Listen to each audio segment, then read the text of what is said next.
Hello everyone, আসসালামু আলাইকুম। আশা করছি সবাই অনেক ভালো আছেন। যেহেতু এখন সিয়াম সাধনার মাস চলছে, তাই আপনাদের জন্য তেল ছাড়া স্বাস্থ্যকর কিছু ইফতার আইটেম নিয়ে হাজির হয়ে গিয়েছি।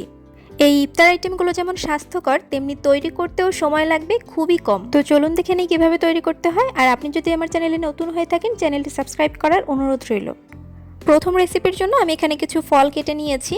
আমি এখানে আনার নিয়েছি, একটা আপেল ছোট ছোট স্লাইস করে কেটে নিয়েছি, এখানে কমলা আছে এবং এখানে একটি কলা আমি ছোট ছোট করে স্লাইস করে নিয়েছি।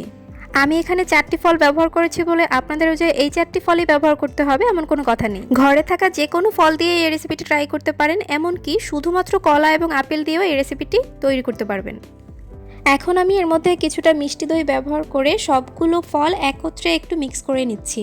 আপনারা চাইলে এখানে মিষ্টি দইয়ের পরিবর্তে আইসক্রিমও ব্যবহার করতে পারেন, আর আমার কাছে মনে হয় আইসক্রিম দিয়ে তৈরি করলেই বেশি মজার হয়। বাসায় কিভাবে মিষ্টি দই এবং আইসক্রিম তৈরি করতে হয় এই দুটো রেসিপি আমার চ্যানেলে আপলোড করা আছে, রেসিপি ডেসক্রিপশন বক্সে দেওয়া থাকবে, আপনারা চাইলে দেখে আসতে পারেন।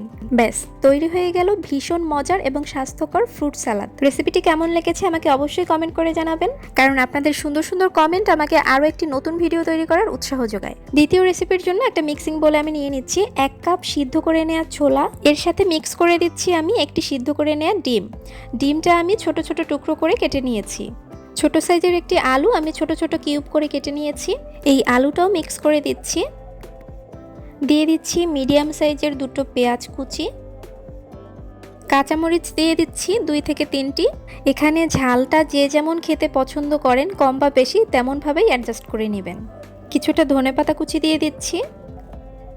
1 চা চামচের মতো দিয়ে দিচ্ছি ম্যাগি ম্যাজিক মশলা, তবে আপনাদের কাছে এটা না থাকলে ঘরে যদি চাট মশলা থাকে তাহলে সেটাও ব্যবহার করতে পারেন। সামান্য একটু লবণ ব্যবহার করেছি, সেই সাথে কিছুটা বিট লবণও দিয়ে দিচ্ছি।